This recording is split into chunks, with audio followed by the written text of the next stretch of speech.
খোকা বলল, সেই ছড়াটা শোনাও না মা আবার, সেই যেটা খুব প্রিয় ছিল তোমার এবং বাবার।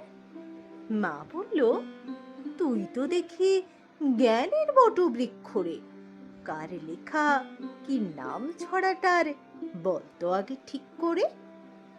ওই যে গো মা, যে ছেলেটা রাঙা ঘোড়ায় চড়ে মাকে নিয়ে ঘুরতো বিদেশ দিকে দিগন্তরে। সন্ধেবেলা সূর্যি ঠাকুর যেই বসলো পাটে, হঠাৎ এসে পৌঁছে যেত জোড়া দিঘির মাঠে। মা গো, তুমি বলতে পারো জায়গাটা ঠিক কোথায়? সত্যি কি মা ভয় চলে যায় মরা নদীর সোঁতায়? আচ্ছা ধরো, তুমি যাচ্ছ পালকি চেপে একা, পথঘাট সব মনীষীহীন, পাখিরও নেই দেখা, গাছের মাথায় ঘনান্ধকার, দেখা যায় না ভালো। ভাবো, হঠাৎ দিঘির পাড়ে দেখতে পেলে আলো, আর তখনই শুনতে পেলে হরে রে রে রে রে।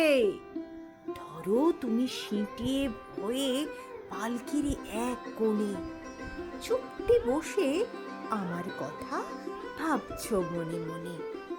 আমি তখন সেই ছড়াটার বীর পুরুষের মতো তলোয়ারের ঘায়ে ডাকাত মারছি অবিরত। আমার রণমূর্তি দেখে তোমার সে কি কষ্ট, রক্ত লেগে স্কুল ড্রেসটাও একেবারে নষ্ট।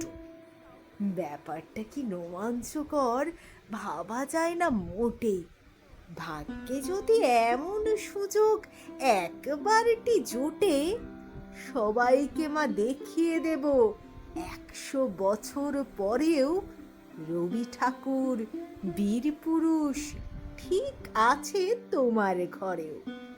ওই যা দেখো, বলে ফেললাম কোন ছড়া কার লেখা। দোষ কিছু নেই, সবই তো মা তোমার কাছে শেখা।